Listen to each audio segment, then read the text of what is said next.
साथियों, हमारी सरकार किसानों के कल्याण के लिए, खासकर छोटे किसानों के कल्याण के लिए देश के कृषि जगत के हित में, देश के हित में, गांव गरीब के उज्जवल भविष्य के लिए पूरी सत्यनिष्ठा से, किसानों के प्रति पूर्ण समर्पण भाव से,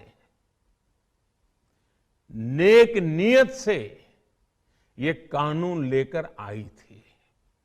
लेकिन इतनी पवित्र बात, पूर्ण रूप से शुद्ध किसानों के हित की बात, हम अपने प्रयासों के बावजूद कुछ किसानों को समझा नहीं पाए। भले ही किसानों का एक वर्ग ही विरोध कर रहा था, लेकिन फिर भी ये हमारे लिए महत्वपूर्ण था। कृषि अर्थशास्त्रियों ने, वैज्ञानिकों ने, प्रगतिशील किसानों ने भी उन्हें कृषि कानूनों के महत्व को समझाने का भरपूर प्रयास भी किया। हम पूरी विनम्रता से, खुले मन से उन्हें समझाते रहे। अनेक माध्यमों से व्यक्तिगत और सामूहिक बातचीत भी लगातार होती रही। हमने किसानों की बातों को, उनके तर्क को समझने में भी कोई कोर कसर बाकी नहीं छोड़ी।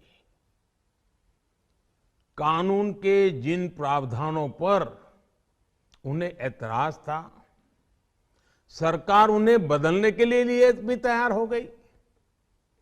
2 साल तक हमने इन कानूनों को सस्पेंड करने का भी प्रस्ताव दिया।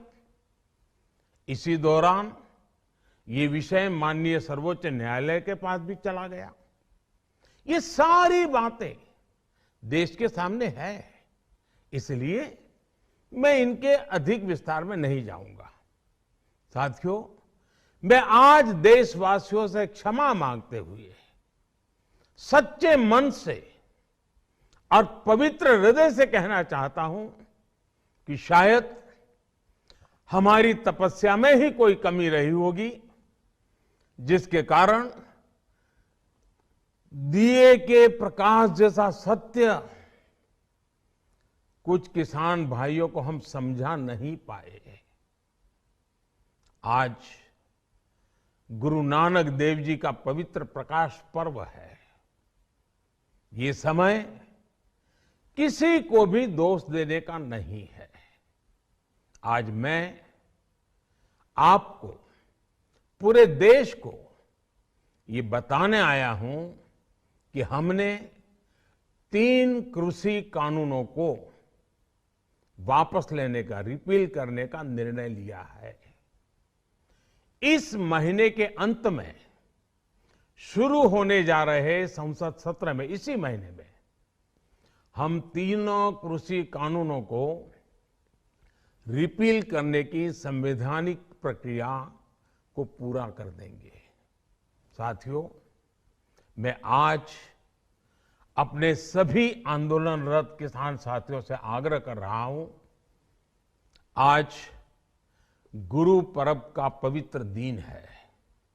अब आप अपने अपने घर लौटे, अपने खेत में लौटे, अपने परिवार के बीच लौटे।